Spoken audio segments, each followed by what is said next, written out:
स्वागत स्वागत स्वागत आप सबका स्वागत है अपने YouTube channel art of programming पर। Hello everyone, welcome to my YouTube class the art of programming. In this video we are going to talk about the detailed syllabus that we are going to cover in the C programming course. We will start with the basics of programming. The first chapter that we will see is the basics of C programming. Now in this chapter, we will see what is basics, starting from basics, what is a character set, what is a token, what are the different types of token, keywords, identifiers, operators, constants. Then we will see what are the different types of operators, how expressions are evaluated based on the precedence chart.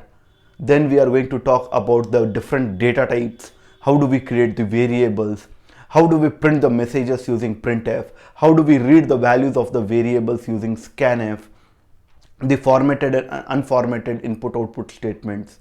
Then we will see some of the commonly used mathematical functions, what are comments in C, and other basic concepts, along with the basic C programs based on the academic and the interview part. This is the first chapter that we are going to study the basics of C programming in detail. After we complete the basics of C programming, we will move on to the next chapter, that is the second chapter, that is decision control statements. That is decision control statements. Now, what are the decision control statements? Sometimes we have to take some decisions. Say for example, you can calculate the square root of the number if the number is greater than or equal 0. That means there is a condition if the number is greater than or equal 0.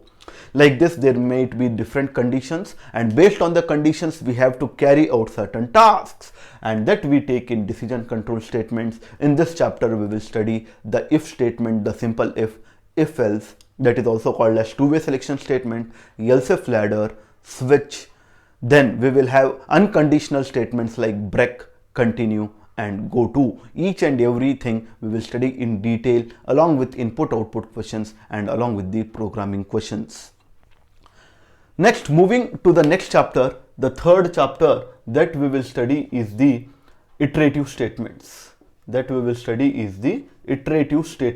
Now these iterative statements are also called as the looping statements. Now that looping in the sense, some task has to be done repeatedly again and again. Now in this chapter, iterative statements, we are going to study about the while loop, the for loop, the do while loop, and the nested loops. And we will also study how break and continue applies with the iterative statements. After we complete the iterative statements chapter, we will continue further with the next chapter on the functions.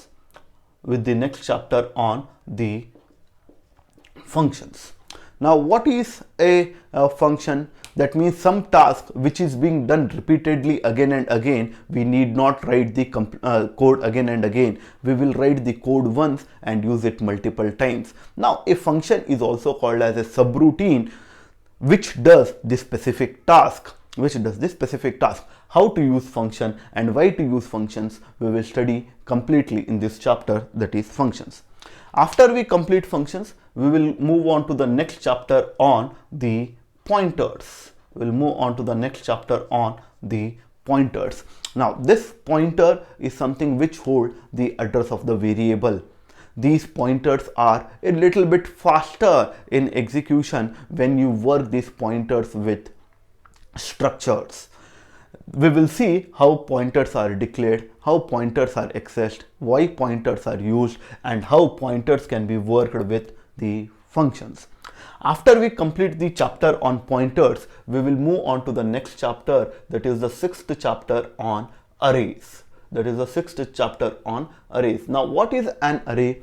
An array is a collection of homogeneous data type. We will see why to use an array, and in array again we have different types of arrays. We have one-dimensional arrays, we have two-dimensional arrays, and we have multi-dimensional arrays, that is 3D arrays, and so on. After the completion of this arrays chapter, we are going to start with the next chapter on the strings. Now What is a string? Our name is a string. You say Deepak is a string, India is a string, Bharat is a string, right? Like this, all those are string. How do we process the string? How do we take each character of a string, and how do we do processing? That we will study in the strings chapter. In this strings chapter, after we study strings chapter, as well as we will study here array of strings and array of strings, an array of strings. Now an array of strings is, string is nothing but a single name, a single string. An array of string is nothing but the multiple strings, more than one strings. How we are going to store more than one string, we are going to study in this chapter, an array of strings. After we complete string, we will take the next chapter on structures, union, structure and unions. We will see why structures are used. Where arrays are homogeneous collection of data, structures are heterogeneous collection of data. Structures and unions are heterogeneous collection of data. How to use these structures, how to use these unions, and why structures are needed, why unions are needed, we are going to study in this chapter, structures and unions. After structures and unions, we will move with the next chapter on the files. We will move with the next chapter on the files. This chapter says how do we store the data permanently in a hard disk, in a secondary storage device, or in a secondary storage device, to be in specific, to be in general. And after we complete the chapter on the files, then we will study the next chapter on preprocessor directives. Then we will start with the next chapter on the preprocessor directives. Now, how does we use the preprocessor directives, and how does the preprocessor directives differ from the functions, we are going to study in this chapter of preprocessor directives. After this, we'll see with the next chapter on signal handler. Now, what are the different signal handlers that we have? How do we get the error from a particular function? How do we get the error from a particular subroutine? How we are going to catch it? All those things we are going to discuss in the chapter signal handler. And the last chapter that we will discuss is the debugging skills, is the debugging of any given program with the help of some tool like a GDB. How do we debug any given C program?